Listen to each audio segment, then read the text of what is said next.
Hello and welcome to Aditya हिमांटी classes. आज हम क्लास 12th की इकोनॉमिक्स के चैप्टर 3 इंडियन इकोनॉमिक डेवलपमेंट के चैप्टर 3 करने जा रहे हैं और ये है इकोनॉमिक रिफॉर्म सिंस 1991।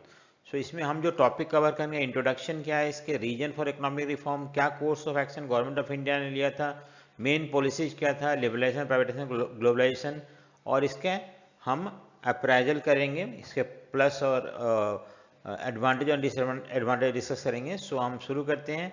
आपको पता है कि 19 हमारा जो इंडिया आज़ाद हुआ था 1947 में, और 1950 से लेकर 1990 तक जो हमारा इकोनॉमिक डेवलपमेंट जो था, आपको पता है मिक्स्ड इकोनॉमी हमने अडॉप्ट किया था, और उस मिक्स इकोनॉमी में हमने गवर्नमेंट सेक्टर को ज़्यादा इंपॉर्टेंस दिया था और गवर्नमेंट के अंडर ही डेवलपमेंट लाने की कोशिश करी गई थी। हमने बहुत सारे इंफ्रास्ट्रक्चर, डैम, ये सब चीज़ गवर्नमेंट के सुपरविजन में, गवर्नमेंट के कंट्रोल में लाया गया था।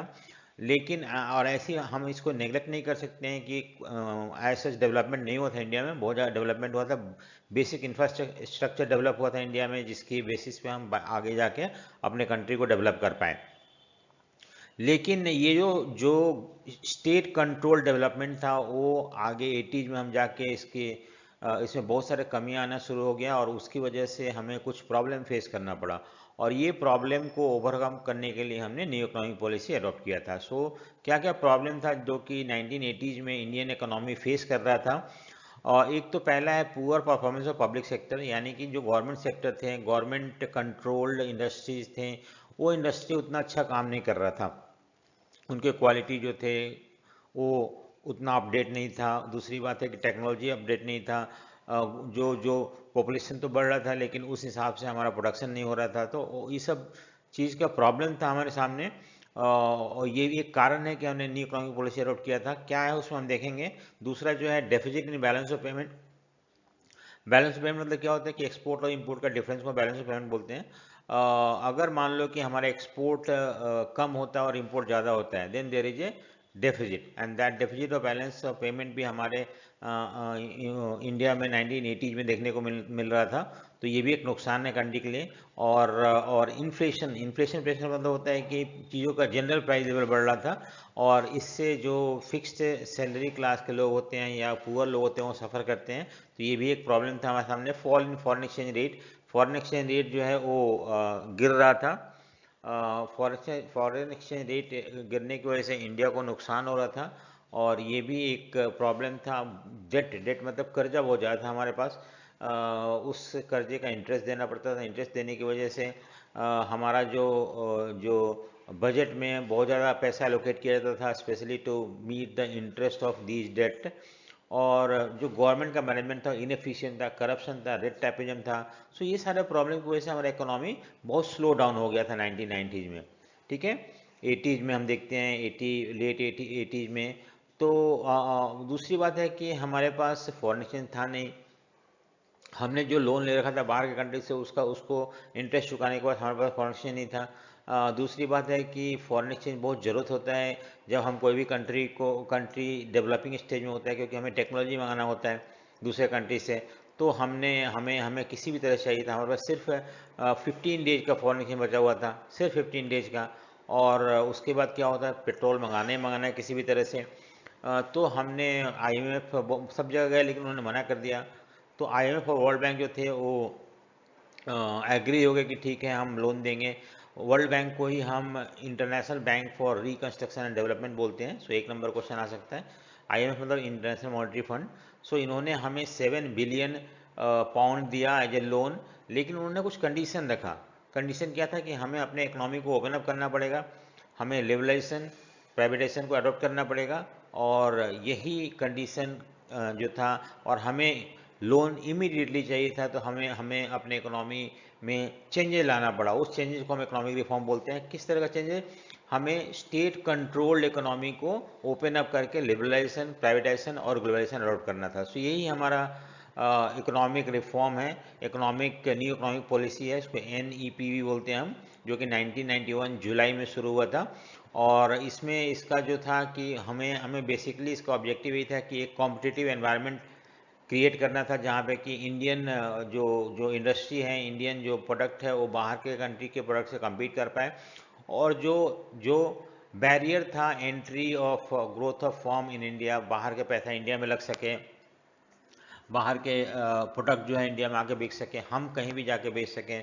सो यही मेन एम था इसका, जिससे कि हम एक competitive environment, economic environment create कर सकें। सो टू ब्रॉड मेजर्स क्या था, अब जिसमें 1991 का जो NEP जो था, न्यू इकोनॉमिक पॉलिसी जो था, उसका दो मेन ऑब्जेक्टिव थे, स्टेबलाइजेशन मेजर्स और स्ट्रक्चरल रिफॉर्म। तो स्ट्रक्चरल रिफॉर्म में हम देखते हैं कि LPG आता है, LPG लिबरलाइजेशन, ग्लोबलाइजेशन और प्राइवेटाइजेशन। और स्टेबलाइजेशन मेथड में अपने correcting the weakness of BOP जो था, मैंने आपको बताया था कि हमारा जो एक्सपोर्ट था वो कम था और इंपोर्ट ज़्यादा था, तो डेफिसिट था, उस डेफिसिट को हमें कवर अप करना था। और दूसरा इन्फ्लेशन, क्योंकि ये इमीडिएट नीड था, तुरंत लोग सफ़र कर रहे थे प्राइस राइज होने से, इसको कंट्रोल करना था। तो ये दोनों जो था स्टेबलाइजेशन मेजर, ये शॉर्ट टर्म मेजर होते हैं और ये लॉन्ग टर्म मेजर होता है। ये शॉर्ट टर्म होता है, ठीक है, शॉर्ट टर्म मेजर है ये, और ये लॉन्ग टर्म मेजर है। तो लॉन्ग टर्म मेजर में आपको प्राइवेटाइजेशन, ग्लोबलाइजेशन और लिबरलाइजेशन आ जाता है। अब हम आगे देखते हैं कि मेन पॉलिसी अंडर क्या था, लिबरलाइजेशन। मैंने बताया अभी आपको प्राइवेटाइजेशन और ग्लोबलाइजेशन। लिबरलाइजेशन जो कुछ डिटेल में हमें दिया हुआ है, उसको पढ़ना है कि हमने किस किस फील्ड में लिबरलाइज किया था। एक तो इंडस्ट्रियल सेक्टर में, फाइनेंशियल में, tax reform, foreign exchange reform और ट्रेड एंड इन्वेस्टमेंट पॉलिसी में, ठीक है। और उसी तरह से प्राइवेटाइजेशन, ग्लोबलाइजेशन भी हम देखेंगे, मीनिंग, उसके पॉजिटिव नेगेटिव इम्पैक्ट। सो पहले लिबरलाइजेशन क्या होता है, लिबरलाइजेशन में होता है कि removing the control of government sector over private sector, removal of entry and growth of restriction, growth restriction on the private sector. Private sector पर जो जो रेस्ट्रिक्शन था पहले, क्योंकि गवर्नमेंट को लगता है हम सब कुछ कर सकते हैं, प्राइवेट सेक्टर को बहुत कम रोल दिया गया था, वो अब जो जो जो कंट्रोल था प्राइवेट सेक्टर पे, उनको उनको फ्रीली ग्रो होने के ऊपर रेस्ट्रिक्शन था, उसको अब खत्म कर दिया गया। So relaxing the control of government sector over private enterprise को हम बोलते हैं लिबरलाइजेशन, ठीक है। इसमें हम डीरेगुलेशन और reduction in the government control मैंने बताया। अब इसमें अब आता है कि रिफॉर्म अंडर लिबरलाइजेशन के अंदर क्या क्या रिफॉर्म आया था। इंडस्ट्री के अंदर रिफॉर्म आया था, फाइनेंशियल सेक्टर में tax reform, foreign exchange reform और ट्रेड इन्वेस्टमेंट पॉलिसी। हम पढ़ेंगे इनको डिटेल में अभी। सबसे पहले इंडस्ट्रियल सेक्टर रिफॉर्म में क्या क्या 4 रिफॉर्म आए थे, ये 3 नंबर क्वेश्चन आ सकता है, ठीक है। सो एक तो रिडक्शन इंडस्ट्रियल लाइसेंस, पहले हमें लाइसेंस, कोई भी इंडस्ट्री खोलने से पहले हमें लाइसेंस लेना पड़ता था, वो लाइसेंस अब खत्म हो गया। आप बिना लाइसेंस के, लाइसेंस लिए हुए खोल सकते हो, एक्सपैंड कर सकते हो, आई मीन ब्रांचेस खोल सकते हो, उसको एक्सपैंड कर सकते हो। अब क्या था, दूसरा जो था कि decrease in role of public sector. पहले पब्लिक सेक्टर जो था 17 इंडस्ट्री बड़े बड़े इंडस्ट्री जो थे गवर्नमेंट के अंडर में थे, और गवर्नमेंट का इनफैक्ट मोनोपोली था, गवर्नमेंट ही उसको कंट्रोल कर सकता था, मैनेज कर सकता था। लेकिन अब उसको रिड्यूस करके सिर्फ 3 कर दिया गया है, और इससे गवर्नमेंट का रोल जो है, role of public sector, government sector कम हो गया है। Dereservation under small industry, देखो उस समय क्या था कि जब हमने 1956 में खारवे कमेटी जो था, उसके बेसिस पे इंडिया में स्मॉल इंडस्ट्री सेटअप किया था। और ये स्मॉल इंडस्ट्री को लग रहा था कि जो प्रोडक्ट वो बनाएंगे बड़े इंडस्ट्री बनाएंगे, और उससे इनका सामान नहीं बिकेगा, कि बड़े इंडस्ट्री का सामान बिकेगा। तो गवर्नमेंट ने इन छोटे छोटे स्मॉल इंडस्ट्री को प्रोटेक्ट करने के लिए कुछ प्रोडक्ट रिजर्व कर दिया था कि स्मॉल इंडस्ट्री बनाएंगे। लेकिन अब वो रिजर्वेशन भी खत्म कर दिया गया, और monopoly and restrictive trade practices शुरू किया गया था। एक्ट था ये, इस एक्ट के थ्रू प्राइवेट सेक्टर को कंट्रोल किया जाता था, लेकिन अब वो एक्ट को भी अबोलिश कर दिया गया, ठीक है। सो इंडस्ट्रियल सेक्टर रिफॉर्म में 4 पॉइंट है, फाइनेंशियल सेक्टर रिफॉर्म में भी 4 पॉइंट है। क्या है, change in the role of RBI. पहले आरबीआई जो था एक तरह से कंट्रोलर था, ठीक है, बैंकों को, या अब जो है जितने भी आपको पता है आरबीआई जो है आई मीन सेंट्रल बैंक है, और बहुत सारे कमर्शियल बैंक इंडिया में काम करते हैं। तो पहले सारे कमर्शियल बैंक को कंट्रोल करता था आरबीआई, अब कंट्रोलर से फैसिलिटेटर बन गया है।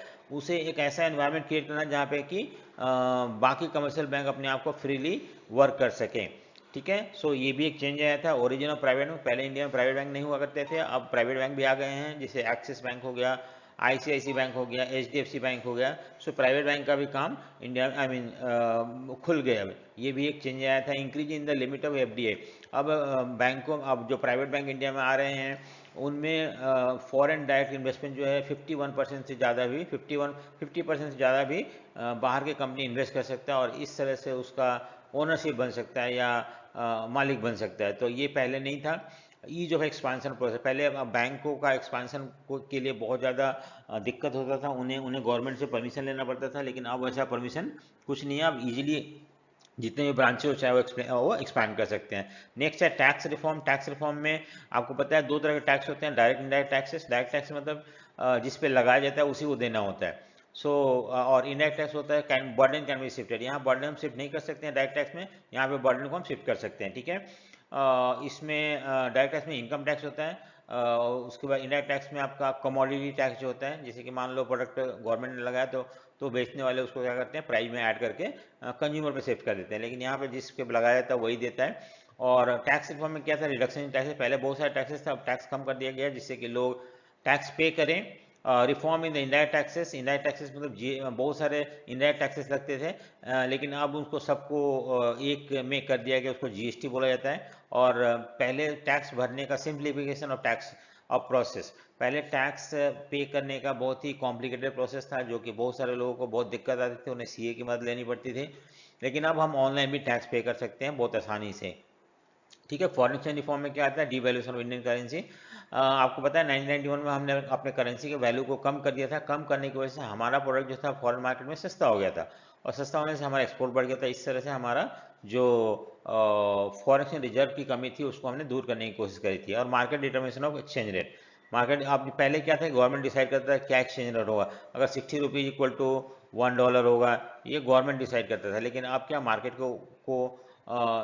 के ऊपर से छोड़ दिया गया, और मार्केट जो था वो डिसाइड करता है डिमांड एंड सप्लाई के ऊपर, demand and supply of foreign currency. अगर मान लो डिमांड ज़्यादा है, ठीक है, और सप्लाई जो है कम है, या तो उस सिचुएशन में रेट बढ़ जाएगा, अगर डिमांड कम है और सप्लाई ज़्यादा है तो रेट घट जाएगा। तो इस तरह से मार्केट डिसाइड करने लगा, ठीक है। नेक्स्ट है trade and industrial investment policy, ये भी एक रिफॉर्म था लिबरेशन के अंदर, कि जो क्वांटिटेटिव रेस्ट्रिक्शन था ऑन इंपोर्ट एंड एक्सपोर्ट, पहले था कि आप गवर्नमेंट डिसाइड करता था, कोटा फिक्स कर देता था कि आप इतना ही एक्सपोर्ट कर सकते हो, इतना ही इंपोर्ट कर सकते हो। अब ये रेस्ट्रिक्शन हटा दिया गया, अब फ्रीली कितना भी इंपोर्ट हो सकता है, कितना भी एक्सपोर्ट हो सकता है। दूसरा रिमूवल एक्सपोर्ट ड्यूटी, पहले एक्सपोर्ट पे ड्यूटी लगता था, अब वो ड्यूटी एकदम हटा दिया गया। इनफैक्ट बहुत सारी चीज़ जिससे कि इंडिया में इनफ्लो हो, फॉरेन एक्सचेंज हो। रेस्ट्रिक्शन इन इंपोर्ट, पहले इंपोर्ट पे गवर्नमेंट बहुत ज़्यादा ड्यूटी लगा देता था, क्योंकि हमने इंपोर्ट सब्सिडेशन पॉलिसी फॉलो किया था 1950s के बाद, जिसमें कि हम बाहर के सामान इंडिया में आने नहीं देते थे, और जिससे कि हम अपने इंडस्ट्री को प्रोटेक्ट कर सकें, उन्हें कंपटीशन फेस करना ना पड़े। ये भी हमने किया था। Relaxation in the import licensing, अब इंपोर्ट के लिए इजीली आपको लाइसेंस मिल जाता था, जो कि बहुत पहले मुश्किल होता था लाइसेंस देने के लिए, ठीक है। अब आता है हमारा दूसरा जो टॉपिक था, मैंने बताया था ना कि आपको लिबरलाइजेशन, प्राइवेटाइजेशन, ग्लोबलाइजेशन। सो प्राइवेटाइजेशन में हमारा आता है कि मीनिंग क्या होता है, प्राइवेटाइजेशन मतलब होता है transferring ownership, management and control of public sector enterprises to enterprise in the private. तो जो पहले गवर्नमेंट के पास था उसका कंट्रोल या मैनेजमेंट या ओनरशिप जो है वो प्राइवेट सेक्टर को दे देना, जिससे कि इसी को बोलते हैं प्राइवेटाइजेशन, ठीक है। इसका मतलब होता है कि implies the greater role of private sector, जिसे गवर्नमेंट सेक्टर डाइल्यूट कर दिया गया और उसके स्टेक को प्राइवेट सेक्टर को बेच दिया गया। जैसे पहले मारुति उद्योग जो था पूरा गवर्नमेंट का था, लेकिन अब इसमें धीरे धीरे प्राइवेट सेक्टर का शेयर बढ़ने लगा, और इस तरह से गवर्नमेंट का रोल जो था इसमें कम होना शुरू हो गया, ठीक है। अब कैसे किया जाएगा ट्रांसफर ऑफ ओनरशिप, हमने गवर्नमेंट ने बेच दिया उसको प्राइवेट सेक्टर को, या मैनेजमेंट दे दिया प्राइवेट सेक्टर को, इस तरह से प्राइवेटाइज किया गया जो कि पहले गवर्नमेंट का था। गवर्नमेंट एंटरप्राइज को प्राइवेट सेक्टर को बेच दिया गया, या उनको ओनरशिप ट्रांसफर कर दिया गया। क्या ऑब्जेक्टिव था, फाइनेंशियल डिसिप्लिन लाने के लिए। आमतौर पर ये माना जाता है कि गवर्नमेंट से प्राइवेट सेक्टर ज़्यादा फाइनेंशियल डिसिप्लिन होते हैं, नए नए टेक्नोलॉजी लेके आता है प्राइवेट सेक्टर, और इससे इंप्रूवमेंट होगा। Private control and managerial capability उनका अच्छा होता है, वो ज़्यादा बेटर वे में कंट्रोल कर पाते हैं, मैनेज कर पाते हैं, एफिशिएंसी होता है उनमें, लेकिन गवर्नमेंट के अंदर ये एफिशिएंसी नहीं था इसकी वजह से। और इनफ्लो, और अगर हम प्राइवेटाइज कर देते हैं अगर हम, तो बाहर का कंपनी इंडिया में पैसा लगाना शुरू कर देगा, और ये सब चीज़ जैसे कि लेकिन गवर्नमेंट ने बहुत कुछ अपने पास से रखा था, कुछ चीज़, और लेकिन बहुत सारे ऐसे ऐसे पब्लिक सेक्टर यूनिट थे जिनको महारत्ना, नवरत्ना और मिनी रत्ना बोला जाता है। ये एक तरह से गवर्नमेंट के एक्सचेकर में, खजाने में बहुत ज़्यादा प्रॉफिट आता था गवर्नमेंट को। तो इन लोगों को अब गवर्नमेंट, ऐसे कंपनीज को गवर्नमेंट ने कुछ ऑटोनॉमी या फ्रीडम दे दिया कि तुम लोग अपना अफेयर मैनेज कर सकते हो, गवर्नमेंट ज़्यादा उसमें इंटरफेयर नहीं करेगा। फाइनली हम देखते हैं ग्लोबलाइजेशन। ग्लोबलाइजेशन मतलब integration of one's own economy with world economy, अपने इकोनॉमी को दूसरे कंट्री की इकोनॉमी से जोड़ देना। कैसे जोड़ देना, जैसे मान लो कि इंडिया है, इंडिया का दूसरे कंट्री, कोई भी इंडिया कहीं भी जाकर सामान बेच सकता है, बाहर का कहीं भी इंडिया में आकर सामान बिक सकता है, सो कोई रोक टोक नहीं होगा, किसी तरह का इंपोर्ट ड्यूटी नहीं होगा। तो इसको बोलते हैं जोड़ना, ट्रेड के माध्यम से जोड़ना। बाहर का इंडिया में सो एक ट्रेड के माध्यम से हो गया, दूसरा एफडीआई हो गया, बाहर का पैसा इंडिया में लग सकता है, इंडियन कंपनी बाहर जाकर पैसा लगा सकता है तो उसमें भी कोई रोक टोक नहीं होगा। दूसरी बात है कि टेक्नोलॉजी बाहर से इंडिया में आ सकता है, हम अपना टेक्नोलॉजी दूसरे को दे सकते हैं। और finally services, worker can move easily wherever they are getting better job. So इस चारों पॉइंट ऑफ व्यू से हमने अपने इकोनॉमी को दूसरे कंट्री की इकोनॉमी से जोड़ देते हैं और दैट इज कॉल्ड ग्लोबलाइजेशन। ठीक है, चेंजेस क्या क्या आया था इसमें? The new economic policy prepared a list of industry which FDA was allowed to 51%। देखो कुछ इंडस्ट्री हमने लिस्ट किया, उसमें ऐसे ऐसे इंडस्ट्री रहा जिसमें कि बाहर के कंपनी 51% तक पैसा लगा सकते हैं जिससे कि उनका ओनरशिप हो जाए। इंडियन रुपी को हमने वैल्यू कम कर दिया था। उसके बाद Indian rupee was made partially convertible, अब हम इसको कन्वर्ट कर सकते हैं कुछ हद तक गोल्ड में। Remove all the restriction and control of external trade, trade जो पहले रेस्ट्रिक्शन था वो सारा हटा दिया गया। और इस तरह से हमने क्वांटिटेटिव रिस्क, पहले क्वांटिटी मतलब इतना ही आप कोटा था कि इतना ही आप इंडिया में इंपोर्ट कर सकते हो, ये सारे करीब करीब विड्रॉ कर लिए गए। सो इस तरह से हमने इंडिया में आपका ग्लोबलाइजेशन को इम्प्लीमेंट किया। पॉजिटिव नेगेटिव क्या है इन फेवर ऑफ ग्लोबलाइजेशन? अब हमें इंटरनेशनल मार्केट का ज़्यादा एक्सेस हो गया। अब हम सिर्फ वो सामान नहीं खरीदते जो इंडिया में बनता था, बल्कि इंटरनेशनल मार्केट के सामान भी आसानी से इंडिया में अवेलेबल होता था। एडवांस टेक्नोलॉजी, जो बाहर की कंपनी इंडिया में उन्होंने अपने नए नए टेक्नोलॉजी लेके आए, एडवांस टेक्नोलॉजी लेके आए जिससे कि इंडिया का प्रोडक्शन बढ़ना शुरू हो गया। और हमारे इंडस्ट्री के लिए भी मार्केट बढ़ गया जहाँ पे कि हम, और कंपटीशन बढ़ गया, हमारा इंडस्ट्री भी अब पहले के मुकाबले ज़्यादा कॉम्पिटिटिव हो गया और अच्छा बनाना शुरू कर दिया। लेकिन इसके कुछ नुकसान भी थे। एक तो बेनिफिट ऑफ ग्लोबलाइजेशन जो था वो ज़्यादा डेवलप कंट्री को मिलता था, डेवलपिंग कंट्री को कम फायदा होता था। ये वेलफेयर ऑफ लोगों का कॉम्प्रोमाइज़ करके पुअर कंट्री, ठीक है। सो हम बेसिकली जब बड़े बड़े कंट्री इंडिया में आके खोल रहे हैं तो पोल्यूशन करेंगे या लेबर एक्सप्लॉइट होगा, तो ये सब चीज़ को हम इग्नोर करते थे, ये भी एक कमी है इसका। और इससे रिच और पुअर में गैप बढ़ने लगा, रिच और पुअर कंट्री में गैप बढ़ने लगा। हाँ ठीक है, तो ये भी एक नुकसान है इसका ग्लोबलाइजेशन का। आउटसोर्सिंग क्या होता है कि जब हम अपने नॉन कोर एक्टिविटी को किसी दूसरे स्पेशलाइज एजेंसी से करवाते हैं तो दैट इज आउटसोर्सिंग। जैसे मान लो कोई एंटरप्राइज है जिसका जिसका गार्ड का सर्विस जो है वो किसी दूसरे स्पेशलाइज एजेंसी को दे दिया गया, या ट्रांसपोर्ट का सर्विस किसी दूसरे ऐसे कंपनी को जो ट्रांसपोर्ट का ही काम देखता है उसको दे दिया गया है। तो जिसे जिसे आई मीन सिक्योरिटी हो गया या ट्रांसपोर्टेशन हो गया, इसको हम कोर एक्टिविटी नहीं बोलते हैं। मान लो वो कंपनी कपड़ा बनाता है तो कपड़ा बनाना उसका कोर एक्टिविटी है, बाकी बाकी सिक्योरिटी हो गया या ट्रांसपोर्ट हो गया ये नॉन कोर एक्टिविटी है। तो जब कोई एक कंपनी अपना नॉन कोर एक्टिविटी किसी दूसरे स्पेशलाइज एजेंसी से करवाता है then that is called outsourcing. So globalisation के बाद ये बहुत ज़्यादा कॉमन हो गया है। अब हम देखते हैं कि बाहर के कंट्रीज हैं, बाहर के कंपनी एमएनसी जो है वो अपना बीपीओ या कॉल सेंटर जो है डेवलपिंग कंट्री में ओपन अप कर रखे हैं। क्यों कर रखे हैं? क्योंकि यहाँ पे उनको सस्ते में वेज मिल जाता, सस्ते में लेबर मिल जाते हैं। दूसरी बात है कि इंडिया एक बहुत बड़ा डेस्टिनेशन हो गया है आपका इस चीज़ के लिए, आउटसोर्सिंग के लिए, क्योंकि इंडिया में एजुकेटेड लोग हैं, स्किल्ड पर्सन है जो कि ईजिली इस काम को बेहतर वे में देख सकते हैं। ठीक है, सो क्या है कि हम यहाँ पे देखेंगे favourable destination of outsourcing India हो गया, ये मैंने बताया बीपीओ के बारे में अभी। कुछ कुछ सर्विसेज जो है हम आउटसोर्स करते हैं, वॉइस बेस्ड बिजनेस प्रोसेसिंग जिसको कॉल सेंटर है, ये भी किया।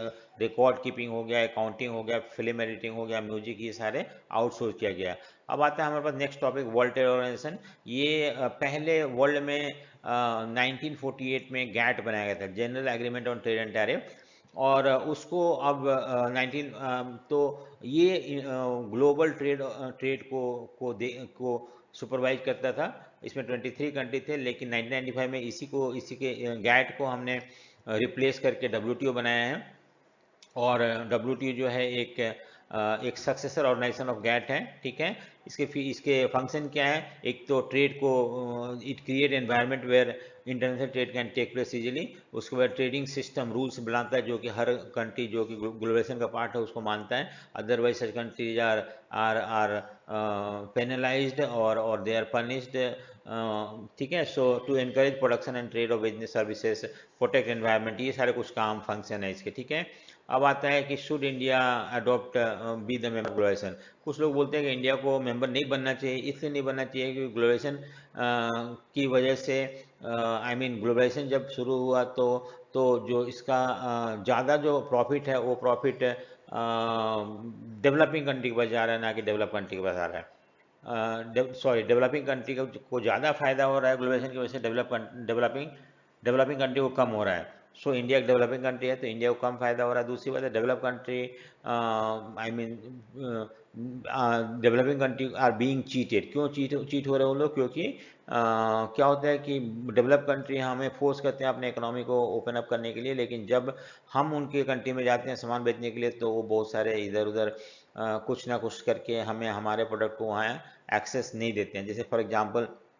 ब्लैंकेट, जब इंडियन ब्लैंकेट जर्मनी गया था बिकने के लिए तो वहाँ पर उन्होंने बोला कि इंडिया में चाइल्ड लेबर यूज होता है, so we are not allowing such blanket to be sold in Germany. So ये सब कुछ प्रॉब्लम आते हैं और इसकी वजह से developing country feel cheated under globalisation, ठीक है, या WTO रेजीम के अंदर।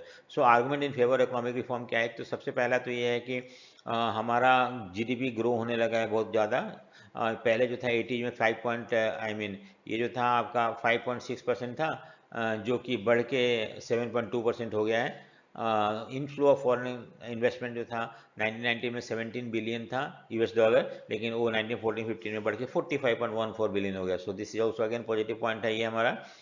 नेक्स्ट है हमारा rise of foreign exchange reserve.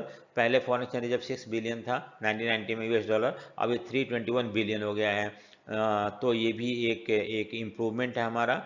Rise of export, पहले के मुकाबले एक्सपोर्ट बहुत ज़्यादा बढ़ गया है और एक्सपोर्ट बढ़ने से इंडिया में फॉरेन एक्सचेंज आना शुरू हो गया है। इन्फ्लेशन कंट्रोल हो गया है पहले के मुकाबले। 1991 में 17% था जो कि घट के 5.48% हो गया है। सो ये भी एक एडवांटेज है। Increase in the role of private sector, पहले के मुकाबले प्राइवेट सेक्टर अब बहुत ज़्यादा इंपॉर्टेंट रोल प्ले करने लगा है इंडिया के इकोनॉमिक डेवलपमेंट में।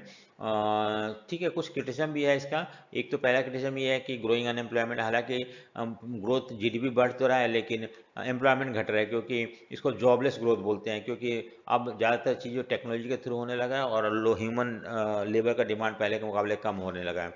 एग्रीकल्चर नेगलेक्ट हो रहा है, आमतौर पे ज़्यादा फोकस जो है इंडस्ट्री पे दिया जा रहा है, सर्विस सेक्टर पे दिया जा रहा है, और एग्रीकल्चर नेगलेक्ट हो रहा है, जो कि India predominantly an agriculture country है।